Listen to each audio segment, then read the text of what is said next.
হাফিজ ভাইয়া, একটা website SEO করে র্যাঙ্ক করানোর জন্য কি কি ফ্যাক্টর গুলো ম্যাটার করে আর কি? বিষয়টা হচ্ছে যে মানে আপনি জানতে চাচ্ছেন যে একটা ওয়েবসাইট যখন গুগলে র্যাঙ্ক করানো হয়, আর সেক্ষেত্রে হচ্ছে কোন কোন টেক্সট গুলা প্রয়োগ করতে হয় এই বিষয়। জি জি। এখন এখানে অনেকগুলো বিষয় আছে এসইওর ক্ষেত্রে। কারণ একটা ওয়েবসাইট যখন গুগলে র্যাঙ্ক করে, সেটার এ টু জেড অপটিমাইজ করতে হয়। আর এই ক্ষেত্রে হচ্ছে যে আপনাকে কন্টেন্টের বেশি ফোকাস দিতে হবে এক কথা। কারণ হচ্ছে কন্টেন্ট হচ্ছে একটা ওয়েবসাইটের প্রাণ। এখন যদি কোনো ওয়েবসাইটে কন্টেন্ট যদি ভালো না থাকে, ওই ওয়েবসাইটে আপনি যত ধরনের এসইও করেন না কেন, সেক্ষেত্রে হচ্ছে আপনার ওয়েবসাইটটা কখনোই র্যাঙ্ক করবে না। আবার আরেকটা জিনিস খেয়াল রাখবেন, সেটা হচ্ছে যে একটা ওয়েবসাইটে ভালো কন্টেন্ট আছে, দেখা যায় যে প্রপার ওয়েতে এসইও না হলেও সেটা র্যাঙ্ক করানো সম্ভব। বা সেটা অনেক সময় দেখা যায় যে গুগলে বিভিন্ন ধরনের কিওয়ার্ড দিয়ে সার্চ দিলে বা তাদের টার্গেটেড কিওয়ার্ড দিয়ে সার্চ দিলে পাওয়া যায়, যদিও সেটা প্রপার ওয়েতে এসইও নেই। এখন বিষয়টা হচ্ছে আপনার কন্টেন্ট মাস্ট বি, আপনাকে এটা অপটিমাইজ করতে হবে, কন্টেন্টের প্রতি বেশি ফোকাস দিতে হবে। এখন আরেকটা বিষয় হচ্ছে যে একটা ওয়েবসাইটের এসইও করার ক্ষেত্রে আরো অনেক ডিটেলস তো আর আলোচনা করা আমার পক্ষে সম্ভব না। তবে মানে আমি আপনাদের ছোট করে অল্প অল্প করে একটু ট্রিক্স দিয়ে যাই। যদি আপনারা এটা অ্যাপ্লাই করতে পারেন, আমার মনে হয় যে একটা ওয়েবসাইট আপনারা র্যাঙ্ক করাতে সক্ষম হবেন। তো আমরা প্রথমে যদি আসি, ধরেন একটা ওয়েবসাইটে নিয়ে একটা ওয়েবসাইট যখন আপনি র্যাঙ্ক করানোর প্ল্যান করবেন, সেক্ষেত্রে ওই ওয়েবসাইটটা আপনাকে ভালোভাবে অডিট করতে হবে। আর এই অডিট করার পর আপনি একটা জিনিস সেখান থেকে ভালোভাবে শিখতে পারবেন যে আচ্ছা, আমি তো এই ওয়েবসাইটে অডিট করলাম, এই ওয়েবসাইটের কি কি প্রবলেম আছে, কি কি টেকনিক্যাল ইস্যু গুলা আছে, সেগুলো আপনি আইডেন্টিফাই করতে পারবেন। অডিট বিষয়টা হচ্ছে এরকম যে আপনি আপনার পুরো ওয়েবসাইটের বিষয়টা আপনি জাস্টিফাই করতে পারবেন যে আমার ওয়েবসাইটে কি কি ভুল ভ্রান্তি আছে, সেগুলো সলভ করতে হবে, এক নম্বর কথা। এখন দ্বিতীয়তে আসি, যদি আপনার প্ল্যানে থাকতে হবে, সেটা হচ্ছে যে অডিটের পর হচ্ছে আপনার কিওয়ার্ড রিসার্চের প্রতি সর্বপ্রথম ফোকাস দিতে হবে। কারণ হচ্ছে আপনি যে সার্ভিস দিচ্ছেন বা আপনি যে নিশ রিলেটেড কাজ করতেছেন, অবশ্যই সেই নিশ রিলেটেড কিওয়ার্ড আপনাকে ভালোভাবে ফোকাস দিতে হবে, এক নম্বর কথা। আর সেটা হচ্ছে আপনি যদি খুব অ্যাডভান্স লেভেলের এসইও কিওয়ার্ড রিসার্চ করেন, তবে অ্যাডভান্স লেভেলের কিছু এসইও কিওয়ার্ড রিসার্চ করার ক্ষেত্রে আপনার কিছু কিছু বিষয় অবশ্যই মাথায় রাখতে হবে। সেটা হচ্ছে, যদি আপনি মনে করেন যে লোকালি অথবা ইন্টারন্যাশনালি বা ন্যাশনাল কিওয়ার্ড রিসার্চ করতে চান, তাহলে আপনাকে সেদিকে ভালোভাবে ফোকাস করতে হবে। দুই নম্বর হচ্ছে যে আপনি যে নিশ রিলেটেড সার্ভিস দিতেছেন, আর সেক্ষেত্রে হচ্ছে আপনার রিলেভেন্ট কিওয়ার্ড রিসার্চ করতে হবে, এক নম্বর কথা। রিলেভেন্ট রিলেটেড কি করতে হবে? হ্যাঁ, রিসার্চ করতে হবে। এখন আরেকটা কথা হচ্ছে যে কিওয়ার্ড রিসার্চের আরেকটা ইয়া হচ্ছে যে লো কম্পিটিটিভ। একটা হচ্ছে লো কম্পিটিটিভ, আর একটা হচ্ছে হাই কম্পিটিটিভ। আপনি যে ধরনের কিওয়ার্ড দিয়ে আপনি আপনার ওয়েবসাইটকে আগাতে চান, তাহলে সেক্ষেত্রে হচ্ছে যে আপনার এই ধরনের কিওয়ার্ড গুলো আপনাকে খুঁজে বের করতে হবে, রিসার্চ করতে হবে। তারপর হচ্ছে এখানে যে আরেকটা বিষয় আপনি খেয়াল রাখেন, সেটা হচ্ছে KGR. KGR keyword research keyword golden ratio যেটাকে বলে। আর এটা নিয়ে আলোচনা করতে গেলে অনেক সময়ের প্রয়োজন। আমি আপনাদের সংক্ষেপে বলতেছি যে আপনারা যাতে বুঝতে পারে। আরেকটা বিষয় হচ্ছে কিওয়ার্ড রিসার্চের ক্ষেত্রে, একটা হচ্ছে লং টেল কিওয়ার্ড, আর একটা হচ্ছে শর্ট টেল কিওয়ার্ড। এখন অনেক সময় একটা ওয়েবসাইটে দেখা যায় কি যে আপনার যে শর্ট টেল কিওয়ার্ড আছে, আর একটা হচ্ছে যে লং টেল কিওয়ার্ড আছে। অনেক সময় আপনার ওয়েবসাইটে দেখবেন যে শর্ট টেল কিওয়ার্ডটা আপনাকে খুঁজে পাওয়া যায় না, লং টেল কিওয়ার্ডটা খুঁজে পাওয়া যায়। এটা হলো এক নম্বর কথা। আর দুই নম্বর কথা হচ্ছে যখন আপনি লং টেল আর শর্ট টেল কিওয়ার্ড মানে এই দুটা ভালোভাবে রিসার্চ করতে পারবেন, তখন দেখবেন যে আপনার ওয়েবসাইটে মানে মানে ট্রাফিকের ক্ষেত্রে অনেক ইয়ে হবে। এখন বিষয় হচ্ছে যে এই এসইও কিওয়ার্ড রিসার্চের যে কয়েকটা বিষয় বললাম, যে লোকাল অথবা international keyword research, relevant keyword research, তারপর হচ্ছে লো কম্পিটিটিভ, আর একটা হচ্ছে হাই কম্পিটিটিভ। আর আর একটা অবশ্যই এটা মানে আপনি একটা কি দুইটা কিওয়ার্ড অবশ্যই আপনার আপনার মানে প্ল্যানে রাখবেন, সেটা হচ্ছে কেজিআর, যেটাকে কিওয়ার্ড গোল্ডেন রেশিও বলে।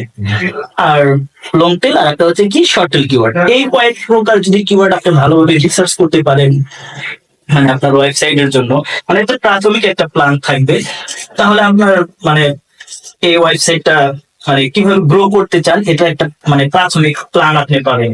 এখন এটা রিসার্চ করার পর হচ্ছে আপনার কিছু মানে কম্পিটিটর অ্যানালাইসিস করতে হবে, মানে ওই কিওয়ার্ড দিয়ে আপনার কম্পিটিটর অ্যানালাইসিস করতে হবে, যে আমার এই কিওয়ার্ডটা আমি এটা প্ল্যান বা রিসার্চ করলাম, সেক্ষেত্রে হচ্ছে যে আমি মানে কিছু কম্পিটিটর রিসার্চ করি যে আমার এই কিওয়ার্ডে কতজন কম্পিটিটর আছে। এবং এই কম্পিটিটর রিসার্চ বা কম্পিটিটর অ্যানালাইসিস এর কথা যেটা মানে বললাম আর কি, সেটা অবশ্যই আপনাকে মানে কয়েকটা বিষয়ের দিকে ফোকাস দিতে হবে। এক নাম্বার হচ্ছে যে ট্রাফিক সোর্স অ্যানালাইসিস। আসলে এই যে ট্রাফিক সোর্স অ্যানালাইসিস এটা একটা ফোকাস দিবে। তারপর হচ্ছে ওয়েবসাইট কন্টেন্ট স্ট্র্যাটেজি, এটা ফোকাস করবে। ব্যাকলিংক স্ট্র্যাটেজি, তারপর হচ্ছে এসইও ট্রেন্ড। এই কয়েকটা বিষয়ের উপরে খেয়াল রেখে আপনাকে অবশ্যই অবশ্যই আপনার কম্পিটিটর বা আপনি যে নিশ রিলেটেড সার্ভিস দিচ্ছেন, তাহলে আপনি এই তাদের থেকে কত দূর আগিয়ে বা পিছিয়ে আছে, ঠিক আছে, এই বিষয়গুলো আপনাকে অবশ্যই খেয়াল রাখতে হবে। এখন এখন আমি কিন্তু ইতিপূর্বে একটা আলোচনা করছি, সেটা হচ্ছে ওয়েবসাইট অডিট। আর এই ওয়েবসাইট অডিটের আরো মানে কয়েকটা বিষয় আছে, সেটা হচ্ছে আপনার কিওয়ার্ড টার্গেটিং অডিট করতে হবে, তারপর হচ্ছে আপনার ট্রাফিক অ্যানালাইসিস করতে হবে, ওয়ান পেজ এসইও অডিট করতে হবে, তারপর হচ্ছে টেকনিক্যাল এসইও অডিট করতে হবে, তারপর হচ্ছে ব্যাকলিং অডিট করতে হবে। এই যে 4 প্রকার বা 5 প্রকার যে অডিট গুলো আছে, এগুলো হচ্ছে আপনাকে অবশ্যই অবশ্যই কি করতে হবে, মানে অডিট করতে হবে। তাহলে আমরা প্রথমে যেটা দেখলাম সেটা হচ্ছে আপনাকে একটা ওয়েবসাইট অডিট করতে হবে, তারপরে হচ্ছে কিওয়ার্ড রিসার্চ করতে হবে, কম্পিটিটর অ্যানালাইসিস করতে হবে।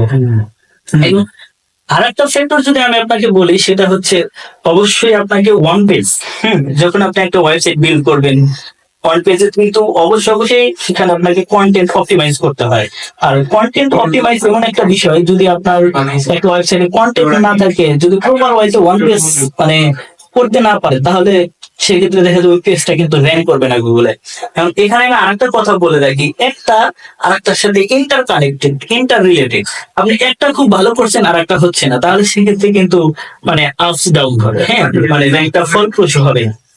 আরেকটা কথা যদি আমি বলি, যে ওয়ান পেজের তো আমার তো ডিটেলস আলোচনা করা সম্ভব না, তবে আমি আপনাদের মানে কিছু সামারি বলে যাই, সেগুলা যদি আপনারা মনে রাখতে পারেন বা খাতায় নোট করে নিতে পারেন। বলে দেন। হ্যাঁ, সেটা হচ্ছে যে অবশ্যই ওয়ান পেজের ক্ষেত্রে মাথায় রাখতে হবে আপনাকে যে কন্টেন্ট অ্যানালাইসিস, ঠিক আছে, কন্টেন্ট অ্যানালাইসিস করতে হবে।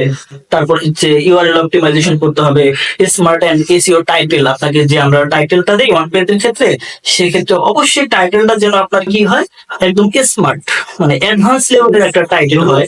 এখন টাইটেলটা আপনি কিভাবে রিসার্চ করবেন, সেটা হচ্ছে আরো যখন আপনি অ্যানালাইসিস করবেন তখন বুঝতে পারবেন যে আপনার যে কম্পিটিটর যারা আছে তারা কিভাবে টাইটেল ইউজ করছে। হ্যাঁ, সেই ক্ষেত্রে আপনি কি করবেন, টাইটেল ইউজ করবেন। তারপরে হেডিং ট্যাগ প্লেসমেন্ট, যেটাকে বলে হেডিং ট্যাগ প্লেসমেন্ট বলতে এটা বোঝায় যে আপনি H1 থেকে H6 পর্যন্ত, ঠিক আছে, আপনি প্রপার ওয়েতে হেডিং ইউজ করতে হবে। তারপর হচ্ছে মেটা ডিসক্রিপশন। আর মেটা ডিসক্রিপশন আপনাকে অবশ্যই যে সবচেয়ে বড় যে কন্টেন্টটা থাকে, সেই কন্টেন্টের ভিতরে প্রপার ওয়েতে একটা মেটা ডিসক্রিপশন ইউজ করতে হবে। আমি সংক্ষেপে বলতেছি, কারণ এত বিস্তারিত মানে বলা সম্ভব না। তারপর meta keyword, image SEO. Image SEO তো জানেন যে একটা ইমেজ কিভাবে এসইও করতে হয়। তারপর ইমেজ আল্ট্রা টেক্সট ইউজ করতে হবে, কিওয়ার্ড ডেনসিটি চেক দিতে হবে। আমরা অনেকেই দেখি যে আসলে আপনার অনেকগুলা কন্টেন্ট লিখে গেছি, ওই কিওয়ার্ডের ভিতরে অনেকগুলা মানে কিওয়ার্ড, একই কিওয়ার্ড ইউজ করে ফেলছি। এই রেঞ্জটা আমাদের অবশ্যই অবশ্যই ফোকাস রাখতে হবে। তারপরে হচ্ছে কিওয়ার্ড স্টাফিং। স্টাফিংটা এমন হচ্ছে যে সেটা হচ্ছে কিওয়ার্ডের যে ঘনত্ব, অবশ্যই এটা আমাদের কি করতে হবে, বজায় রাখতে হবে। তারপর হচ্ছে ব্রোকেন লিঙ্ক ফিক্সড, মানে আমাদের যে লিঙ্ক গুলা মানে যে ব্রোকেন ভাঙা লিঙ্ক গুলো আছে, সেগুলো অবশ্যই অবশ্যই আমাদের কি করতে হবে, ফিক্স করে দিতে হবে। তারপর হচ্ছে আপনার অরফান পেজ, তারপর হচ্ছে ইন্টারনাল লিঙ্ক সলভ। আপনি ইন্টারনাল লিঙ্ক করতে হবে আপনার ওয়েবসাইট থেকে, যেখানে ওয়ান পেজ করতে যাবেন সেখানে ইন্টারনাল লিঙ্ক করতে হবে। তারপর হচ্ছে এক্সটার্নাল লিঙ্ক সলভ করতে হবে, অ্যাঙ্কর ট্যাগ ইউজ করতে হবে। এখন এগুলো করার ক্ষেত্রে আপনি মানে ওয়ান পেজের ক্ষেত্রে আপনি কি ধরনের প্লাগইন ইউজ করতে চান এই বিষয়টা মানে খুব ভালোভাবে ফোকাস করবেন। সেটা হচ্ছে আপনি বেশ কয়েকটা মানে প্লাগইন ইউজ করতে পারেন। এক নাম্বার হচ্ছে আপনি ইউএসটিসিও করতে পারেন, ইউএসটিসি প্লাগইন ইউজ করতে পারেন। দুই নাম্বার হচ্ছে র্যাঙ্ক ম্যাথ ইউজ করতে পারেন। তিন নাম্বার হচ্ছে অল ইন ওয়ান ইউজ করতে পারেন। এ ধরনের কিছু কিছু মানে এসইও প্লাগইন দিয়ে আপনি ওয়ান পেজ করতে পারবেন। তারপরে হচ্ছে এখন তো আরেকটা বিষয় মানে না বললেই নয়, সেটা হচ্ছে যে এআই যে অপটিমাইজেশন করে, সেক্ষেত্রে দেখা যায় আপনার কোনো কিছু করা লাগে না। হ্যাঁ, তো এখন এই বিষয়গুলো আপনার অবশ্যই কি করতে হবে, ফোকাস করতে হবে। এবং আরেকটা বিষয় হচ্ছে যে এসইও করার পর আপনার এটা কি ধরনের ট্রাফিক আসতেছে কিভাবে বুঝবেন যে আপনার একটা দিনে কত ট্রাফিক আসতেছে। এই আপনার ওয়েবসাইটের জন্য গুগল টুলস মানে অর্থাৎ যে গুগল সার্চ কনসোল ইউজ করতে হয়, সেট আপ করে নিতে হবে আপনার ওয়েবসাইটে গুগল সার্চ কনসোল। তারপর হচ্ছে গুগল অ্যানালাইটিক্স মানে সেট আপ করে নিতে হবে। এখন এগুলো করার পর মানে আপনার কিওয়ার্ড রিসার্চ থেকে শুরু করে যদি ওয়ান পেজ টোটালি কমপ্লিট থাকে, কমপ্লিট করার পর আর একটা জিনিস সবচেয়ে মানে বেশি ফোকাস করতে হবে আমাদের ওয়েবসাইট, সেটা হচ্ছে যে অ্যাডভান্স টেকনিক্যাল এসইওটা আপনাকে অবশ্যই কি করতে হবে, ফোকাস দিতে হবে। কারণ অ্যাডভান্স মানে টেকনিক্যাল বিষয়টা হচ্ছে এরকম যে আপনার সবকিছু ঠিক আছে কিন্তু টেকনিক্যাল মানে বিষয়গুলো আপনার খুব মানে বাজে অবস্থা, তাহলে কিন্তু এটা র্যাঙ্ক করবে না। এখন সেক্ষেত্রে হচ্ছে আপনাকে একটা ওয়েবসাইটের সাইট ম্যাপ জেনারেট করতে হবে, রোবোটিক্স ট্যাক্স ইউজ করতে হবে, তারপর হচ্ছে ইন্ডেক্সিং করাতে হবে, তারপর হচ্ছে সাইট স্পিড অপটিমাইজেশন করতে হবে, স্কিমা মার্কআপ করতে হবে। এই যে এই বিষয়গুলা অ্যাডভান্স যেগুলা ইস্যু মানে প্রবলেম হবে সেগুলো আপনাকে অবশ্যই কি করতে হবে, সলভ করতে হবে। আর আরেকটা বিষয় যদি আপনি ভালোভাবে খেয়াল করেন, সেটা হচ্ছে যে এই মানে এসইওর মানে সবচেয়ে কঠিন একটা বিষয়, সেটা হচ্ছে আপনার লিঙ্ক বিল্ডিং স্ট্র্যাটেজি। কারণ লিঙ্ক বিল্ডিং স্ট্র্যাটেজি এটা অফ পেজ আর কি। এখানে হচ্ছে আপনি দেখবেন যে আপনি অনেক জায়গায় যাবেন, এখানে হচ্ছে আপনাকে এই জিনিসটা আপনাকে খুব ভালোভাবে তারা শিখাবে না, মানে হাত ধরে শিখাবে না। এখন হ্যাঁ স্কিপ করে যায় অনেক সময়। অনেকেই দেখা যায় যে এগুলা মানে ওয়ার্কশিটের ক্ষেত্রে লিঙ্ক বিল্ডিং গুলা তারা খুব ভালোভাবে বোঝে না বা করতে চায় না। তবে এখানে হচ্ছে যে আপনাকে এখানে দুই ধরনের লিঙ্ক বিল্ডিং করতে হবে। এক নাম্বার হচ্ছে ডু ফলো ব্যাকলিংস, আর একটা হচ্ছে নো ফলো ব্যাকলিংস।